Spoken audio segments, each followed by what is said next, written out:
Party నాయకులకు మరి చేనేత కార్మికులకు ఇక్కడ విచ్చేసిన మరి ప్రతి ఒక్కరికి కూడా పేరు పేరున ధన్యవాదాలు చెప్పుకుంటా ఉన్నాను. ముఖ్యంగా శ్రీ నామన్య నరసింహ మరి ఎంతో కష్టపడి మరి పోగు తయారు చేసి ఎంతో కష్టపడి మరి చీరలు నేస్తే మరి అవి కొనుగోలు చేయక కట్టలు బుట్టలుగా మరి అవి గోదాములలో పడి ఉండి వాళ్ళకు వృత్తికి పని లేక మరి ఈరోజు రోడ్డు మీద పడే పరిస్థితికి వచ్చింది.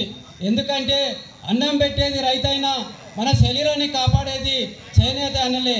ఎందుకంటే వాళ్ళు శ్రమకు ఫలితంగా మరి ఇప్పుడున్న రాష్ట్ర ప్రభుత్వాలు కూడా గుర్తించి వారికి కూడా ఒక బీమాగా తయారు చేసి వాళ్ళకు నిధులు ఇవ్వాలని కోరుకుంటా ఉన్నాం. ముఖ్యంగా రైతుకు రైతు బంధు ఎలాగా ఇస్తున్నారో మరి అదేవిధంగా చేనేత కార్మికులు కూడా మరి గుర్తించి వాళ్ళకు లైసెన్సులు ఇచ్చి వాళ్ళకిట్ట మరి రైతు బంధు మారినే వాళ్ళకిట మరణిస్తే వాళ్ళకు 5 లక్షల రూపాయల బీమా తక్షణమే ఇవ్వాలని ఈ ప్రభుత్వాన్ని డిమాండ్ చేస్తూ ఉన్నాం. ముఖ్యంగా చేనేత కార్మికులు పడుతున్న కష్టాలని మరి రాష్ట్ర ప్రభుత్వం గుర్తించాలి. ఎందుకంటే వాళ్ళు